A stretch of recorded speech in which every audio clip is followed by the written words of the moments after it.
তোমার প্রিয় মানুষটিকে জাস্ট এই 3টি প্রশ্ন করো, সে তোমাকে ছাড়া থাকতেই পারবে না। নাম্বার 1, তাকে জিজ্ঞাসা করো, আমাদের যদি একদিন কথা না হয় তবে কি তুমি আমায় মিস করবে, নাকি তোমার কিছুই যায় আসবে না?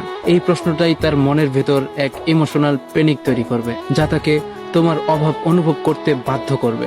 নাম্বার 2, তাকে বলো, যদি আমি কখনো তোমার জীবন থেকে হুট করে চলে যাই তবে কি তুমি আমায় খুঁজতে আসবে, নাকি খুব সহজেই ভুলে যাবে?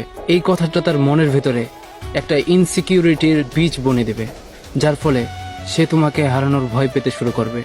নাম্বার 3, সবশেষে তাকে প্রশ্ন করো, তোমার জীবনে আমি কি শুধুমাত্র একটা অপশন, নাকি এমন কেউ যাকে তুমি কখনোই হারাতে চাও না? এই প্রশ্নটা শোনার পর তার ব্রেনে নিজের সাথে এক লড়াই শুরু হবে এবং সে তোমার প্রতি মানসিকভাবে পুরোপুরি হুক হয়ে যাবে। বাট তুমি যদি এমন আরো জীবনমুখী কথা শুনতে চাও, যেগুলো দেখবে তোমার লাইফের সাথে হুবহু মিলে গেছে, তাহলে আমাকে ফলো করে রাখতে পারো, কারণ হতে পারে এটাই আমাদের শেষ দেখা। এরপর আমার আর কোনো ভিডিও তোমার সামনে আসবে না।